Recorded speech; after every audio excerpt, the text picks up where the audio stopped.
जय हिंद दोस्तों, A to Z live growing India में आपका स्वागत है। देख सकते हैं अभी राजस्थान लोक सेवा आयोग अजमेर का वैकेंसी आया हुआ है। लाइब्रेरियन ग्रेड 2 की वैकेंसी है। इसमें टोटल पदों की संख्या है 300 और देख सकते हैं जनरल की संख्या है 85 और जनरल फीमेल के लिए है 24। टोटल मिलाकर के सीटों की संख्या देखेंगे कैटेगरी वाइज अगर बांट करके तो टोटल 300 पदों की संख्या है।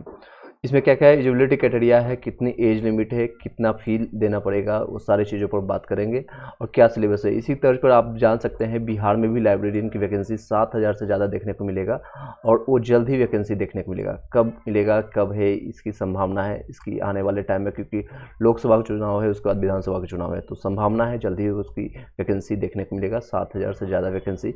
और ये इसमें भी राजस्थान में बताई जा रही है अभी जो निकल करके आई है, जितनी अभी वैकेंसी बहुत कम है, 300 वैकेंसी बहुत कम है। ग्रेड 2 का ये सारी वैकेंसी है। ग्रेड आपका टोटल 4200 ग्रेड पे रहेगा।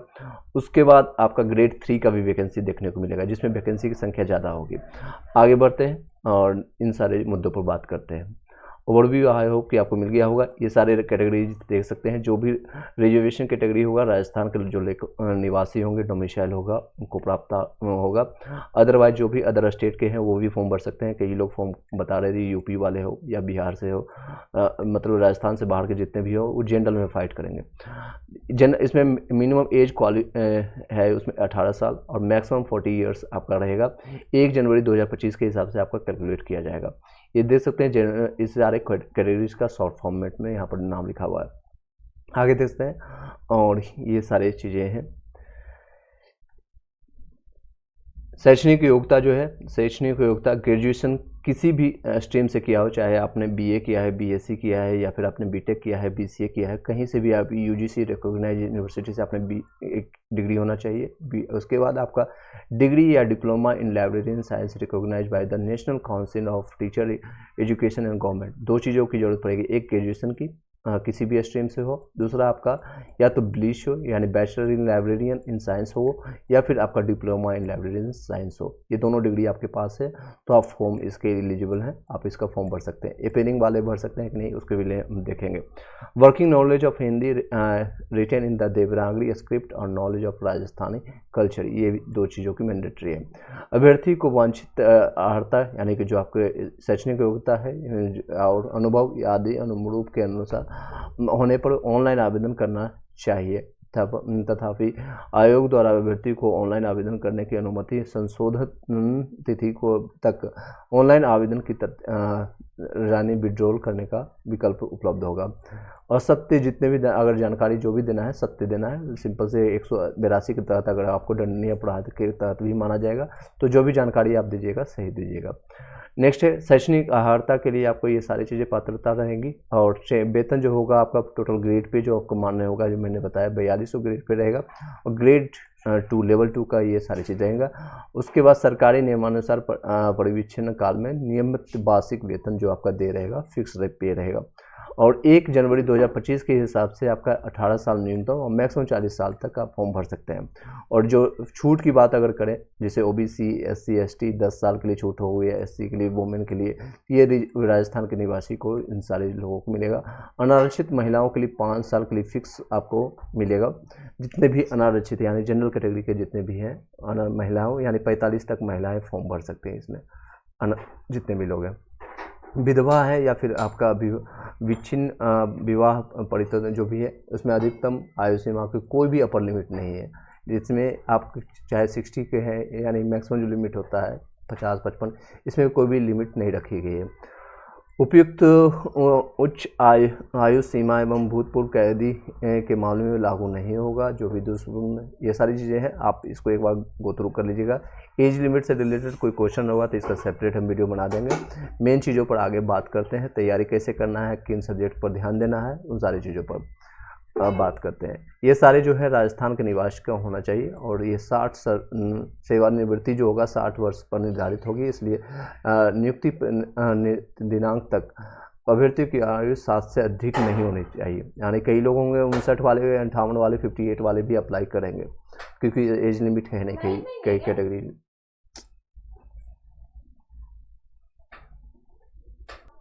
चलिए आगे देखते हैं। आवेदन की तिथि जो है 20 फरवरी से आपका स्टार्ट होगा, 20 मार्च तक इसका लास्ट डेट रहेगा, रात के 12 बजे तक। और आवेदन की प्रक्रिया होगी, ये सारी चीज़ें देख सकते हैं ऑनलाइन माध्यम से rpsc.rajasthan.gov.in पर जाकर के आप ऑनलाइन एप्लीकेशन स्टार्ट कर सकते हैं।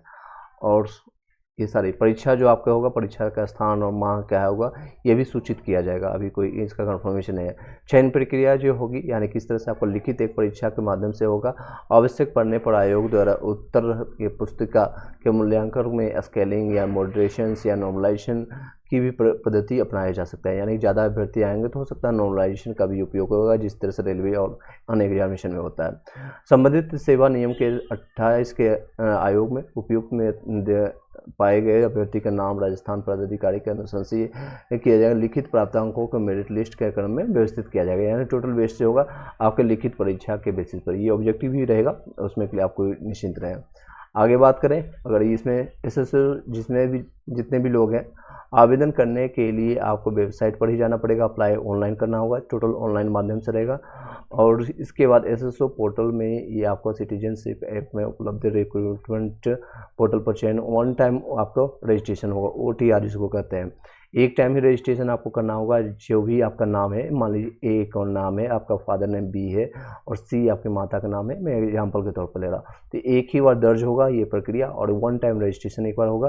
प्रथम बार वन टाइम रजिस्ट्रेशन करने अभ्यर्थी नाम होगा, पिता का नाम होगा, जन्मतिथि, लिंग, सेकेंडरी समकक्ष परीक्षा, Aadhaar card, PAN card, driving licence, ये सारी चीज़ लिए जाएंगे प्रूफ के लिए। और जिन भी OTR का किया जाएगा, जिन अभ्यर्थी को किया जाएगा, वो सारे लॉगिन ID उसके बाद आपको मिलेगा। उसके बाद आपको OTR के थ्रू यानी वन टाइम रजिस्ट्रेशन के बाद प्रोफाइल में स्वयं में नाम, पिता का नाम, जन्मतिथि, लिंग, जेंडर, ये सारी चीज़ देखने के बाद आप सारे देख सकते हैं, आवेदन कर सकते हैं। उसके बाद ऑप्शन आएगा, एक ईमेल ID आपको मैंडेटरी है रखना, उसके बाद आपको मोबाइल नंबर, फिर आपके अगर आपको डोमिसाइल है, कोई भी डॉक्यूमेंट्स आपका है राजस्थान का है, तो उसके बाद जाति प्रमाण पत्र, क्रीमी नॉन क्रीमी ले लिए, आर्थिक रूप से कमजोर वर्ग यानी EWS वाले, ये सारे प्रमाण पत्र आपको उसमें संलिप्त करना पड़ेगा, अपलोड करना पड़ेगा। आवेदन भरने के पश्चात आवेदन की हार्ड कॉपी प्रिंट आवश्यक रूप से निकलवा लें, अगर आपके पास हार्ड कॉपी निकलवा कर रख लें, ताकि आपके जब DV हो यानी नियुक्ति पत्र के समय आपको ये लिया जाएगा। अभ्यर्थी को आवेदन की अंतिम तिथि तक अर्जित की जा रही है सारी चीज़ें, अनुभव का वितरण या आवेदन पर देख सकते हैं, ये चीज़ें आपको इम्पोर्टेंट है। अभ्यर्थी अंतिम तिथि यानी जो 20 मार्च रखा गया है आपका अंतिम तिथि, उससे पूर्व वितरण आपके कई लोग ट्रांसफ़र होते हैं, या फिर शैक्षणिक योग्यता आपका जैसे ब्लीच हो गया या फिर ग्रेजुएशन हो गया, आपका मैंडेटरी रूप से वो कंप्लीट होना चाहिए। आवश्यक तौर पर अंकित करें। यदि कोई पूर्व में अर्जित योग्यता या अनुभव आवेदन में अंकित नहीं किया गया तो आवेदन की अंतिम तिथि के पश्चात ऐसे अनुभव विचारणीय नहीं होगा। यानी आपने अभी नहीं किया 20 तारीख तक, तो आपका ये विचार में नहीं आएगा, माना नहीं जाएगा। केवल आवेदन की अंतिम तिथि के पश्चात अर्जित योग्यता अनुभव के बाद में विचारणीय होंगे। यानी जो भी आपने आवेदन के अंतिम तिथि यानी 20 मार्च तक आपको मिला है तो ठीक है, अदरवाइज वो नहीं कैलकुलेट किया जाएगा। तो आप जहाँ से भी रिलीज कर रहे हैं, कई लोग यूनिवर्सिटी कर रहे हैं, कई लोग अलग अलग प्राइवेट यूनिवर्सिटीज़ कर रहे हैं, तो वो लोग आप अपना देख लीजिएगा किस तारीख तक आपको डिग्री मिल रहा है। अभ्यर्थियों को ये सारी चीज़ें हैं। और उसके बाद अभ्यर्थियों को आवेदन पत्र में ये ध्यान देना है कि फ़ोटो जो अपलोड करेंगे वो धुंधला नहीं होना चाहिए, ब्लर नहीं होना चाहिए, और नवीन फोटोग्राफ होना चाहिए। 5 रंगीन फोटोग्राफ आप सुरक्षित रखें उसके लिए, जो भी आप फ़ोटो अपलोड करेंगे। चलिए नेक्स्ट है, इसमें परीक्षा शुल्क जो लगेगा आपको 600 रुपया लगेगा परीक्षा आवेदन सामान्य वर्ग के लिए, और अनारक्षित जितने भी है नॉन क्रीमी लेवल उसके लिए 400 रुपये आपको लगेगा, और आर्थिक रूप से कमजोर वर्ग के लिए भी 400 रुपये आपको लगेगा जो राजस्थान के निवासी हैं। आगे बढ़ते हैं, अगर दोबारा रजिस्ट्रेशन में कुछ आप चेंजेस करना चाहते हैं या फिर आपको, तो उसके लिए 500 रुपये आपको एक्स्ट्रा चार्ज पे करना पड़ेगा। यहाँ पर लिखा हुआ भी है अनुमानित यानी शुल्क देना पड़ेगा संशोधन के लिए। कोई भी आप चेंजेस करना चाहते हैं, जैसे किसी ने ABCD आपका नाम है और चेंज करके वो कुछ और चेंज करना चाहते हैं। अब सिलेबस की बात करें, पेपर आपका जो होगा सिलेबस जो होगा competitive examination for the post of librarian grade 2 के लिए एक पेपर 1 होगा, जिसमें से इस carry will be maximum 200 marks. 2 घंटे का पेपर होगा और 200 नंबर का होगा। टोटल 100 क्वेश्चन रहेगा। ये मल्टीपल चॉइस रहेगा, यानी मैंने बताया जैसे कि वैकल्पिक रहेगा, ऑब्जेक्टिव पेपर रहेंगे ये सारे, जिसमें ऑप्शंस 4 रहेंगे और 4 या 5 आने वाले टाइम में। इसमें निगेटिव मार्किंग का भी प्रावधान रहेगा। 1/3 आपका निगेटिव मार्किंग यहाँ पर कटे जाएंगे। यहाँ पर देखा होगा negative marking shall be applicable in the evolution of the answers for every wrong answer 1/3। देख सकते हैं 1/3 आपका निगेटिव रहेगा। अगर आपने एक सही किया तो आपको 2 नंबर मिलेगा, अगर आपने एक गलत किया तो 1/3 आपका नंबर काट भी लिया जाएगा। हर एक क्वेश्चन का 2 नंबर मिलेगा। टोटल 100 क्वेश्चन रहेंगे। 2 घंटे में करना है, यानी कि 120 मिनट में 100 क्वेश्चन करना है। ये आप ध्यान दीजिएगा। नेक्स्ट द मिनिमम क्वालिफाइंग, जो इसमें क्वालिफाई करने के लिए अगर जनरल कैटेगरी के लिए है 40% आपका प्रावधान किया गया है और 5% रिलैक्सेशन मिला है जो भी भूतपूर्व या SC/ST कैटेगरी के हैं उन सभी अभ्यर्थियों के लिए। आगे हम चर्चा करें तो जितने भी ये papers shall be followed objective, इसमें पेपर का जो प्रावधान रहेगा, यानी जो सब्जेक्ट सिलेबस रहेगा, ज्योग्राफिकल रहेगा, हिस्टोरिकल रहेगा, culture and general knowledge of Rajasthan, ये राजस्थान का GK का कर सकते हैं। करंट अफेयर ऑफ राजस्थान भी रह सकता है, general knowledge of world and history का रहेगा और एजुकेशन साइकोलॉजी के बारे में। ये फर्स्ट पेपर में ये 4 पेपर रहेंगे। उसके बाद पेपर 2 में भी फिर ये प्रावधान रहेगा, 200 नंबर का फिर से रहेगा और इसमें जो सिलेबस रहने वाली है इस तरह से knowledge organisation, informative processing, retrieval का रहेगा। क्वेश्चन पे इन 200 मार्क्स एंड 2 घंटे का रहेगा। 100 क्वेश्चन रहेंगे इसमें। निगेटिव मार्किंग इसमें भी रहेगा 1/3। फिर आगे बात करते हैं इसमें wrong answer shall be mean and incorrect answer और मल्टीपल आंसर। तो अगर आपने कई लोग होते हैं होशियारी करते हैं, ए भी बबल करके आ गए यानी रंग के आ गए, बी भी रहेगा तो उसमें टिक लगाएं तो आपका मल्टीपल आंसर आपका रॉन्ग माना जाएगा। ठीक है, आगे बढ़ते हैं। मिनिमम क्वालिफिकेशन मार्क्स जो आपको माना जाएगा इसमें भी 40% है और ये आपको 5% रिलैक्सेशन मिलेगा SC/ST कैटेगरी के लिए। सब्जेक्ट इसमें जो रहेगा, जो पढ़ना है आपको, इनवर्स ऑफ नॉलेज, स्ट्रक्चर, ट्राइवल्स, modes of formation of subject, different types of subjects, inverse of subject as a mapped in classification. Simple भाषा में कहेगा जो आपका इनवर्स जो आप ब्रह्मांड आप पढ़ते हैं ज्योग्राफी का, ये पार्ट आप रहेगा। फिर बायो बिब्लियोग्राफिक डिस्क्रिप्शन रहेगा, कैटलॉग पर्पस आपका रहेगा, स्ट्रक्चर। ये टोटली 20 में जो आप पढ़ते हैं ये सब्जेक्ट आपका लाइब्रेरी में रहता है बैचलर, वो सारे टॉपिक इसमें दिए हुए हैं। और नेक्स्ट है मेथड ऑफ नॉलेज, किस तरह से आपको करना है, ये सारी चीज़ें, सब्जेक्ट क्लासिफिकेशन, ये सारे टॉपिक्स आप देख सकते हैं। और नेक्स्ट है ये सारे टॉपिक, ब्लू पेन और बॉल पेपर का यूज करना है। ईच क्वेश्चन हैज 5 ऑप्शन, देख सकते हैं 5 ऑप्शन मैंने बताया था, 4 या 5 ऑप्शन वाले, तो टोटल 5 ऑप्शन मिलेंगे और उसमें आपको it is mandatory to fill 1 option for each question. अगर एक क्वेश्चन के लिए एक ही ऑप्शन क्लिक करना है, ये नहीं कि आपको 2 से 4 या 5 क्वेश्चन 5 के 5 क्लिक करके आना है। If you are not attending this question you have to mark 5 over circle and if none of the 5 is darkened 1/3 of the mark of the shall be deducted। अगर आपको कहीं कुछ भी नहीं मार्क करके आए हैं तो आपका 1/3 निगेटिव होगा मार्किंग होगा। आई डोंट नो वाई, इसको हम फिर से क्लियर कर देते हैं, आपको देख सकते हैं।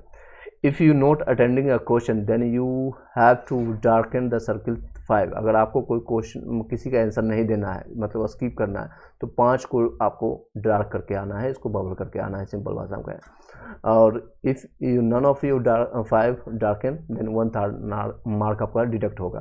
तो आपको ABCD जो मार्क दिया गया, 5 ऑप्शन जो दिया गया, अगर आपको इसका आंसर नहीं देना है, कोई क्वेश्चन मान लीजिए 15 नंबर क्वेश्चन है, इसका आंसर आपको नहीं पता है और आप कुछ भी मार्क नहीं करना चाहते, तो उसमें आपको 5 को बबल करके आना होगा या डार्कन करके आना होगा, तो आपको मार्क नहीं, इसमें निगेटिव मार्किंग नहीं काटा जाएगा। ये सारी चीज़ों को ध्यान देना है। नेक्स्ट बातें करें, after solving the question papers candidates must ascertains his or her darken of the circle of the bubble of for each questions।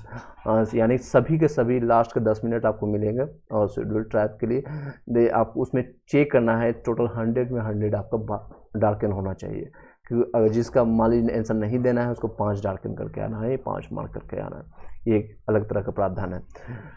Candidate who has not darkened any of the 5 circles then is more than 10% shall be disqualified। यानी इसलिए किया जाता है, कई जगह आपने देखा होगा, कई कंपटीशन में, अभी उत्तर प्रदेश में या अन्य जगह में लोग पेपर खाली छोड़ करके आ जाते हैं और बाद में फिर उसको बबल करते हैं, सेटिंग कराते हैं। इन सभी चीज़ों को रोकने के लिए ये किया गया है। यानी आपको अगर 10% से ज़्यादा, 100 में से अगर 10 क्वेश्चन से ज़्यादा आपने अगर डार्कन कुछ भी नहीं करके आया तो आपका इवेलुएट नहीं किया जाएगा। नोट समझ सकते हैं चीज़ों को। अति महत्वपूर्ण बिंदुओं को, वो सारी चीज़ों को यहाँ पर हिंदी में कहा गया जो मैंने अभी बताया, उसको आप पढ़ सकते हैं। ये सेम चीज़ों को यहाँ पर बताया गया। आई होप कि क्लियर हो पाया होगा। जितने भी चीज़ें हैं इन सारे पीडीएफ को मैंने टेलीग्राम व्हाट्सएप ग्रुप में भी शेयर कर दिया है, वहाँ से जा करके आप लेकर के आप उसका यूज कर सकते हैं। इसके रिगार्डिंग अगर कोई क्वेश्चन रहता है तो पूछ सकते हैं। बिहार में भी जल्दी भी वैकेंसी देखने को मिलेगा, ग्रेड 3 का भी राजस्थान में वैकेंसी देखने को मिलेगा। तो जल्द ही इसका सारे डॉक्यूमेंट्स आप प्रिपरेशन कर लीजिए, तैयार कर लीजिए। 10-12 ऑफ ग्रेजुएशन का मैंडेटरी रहेगा।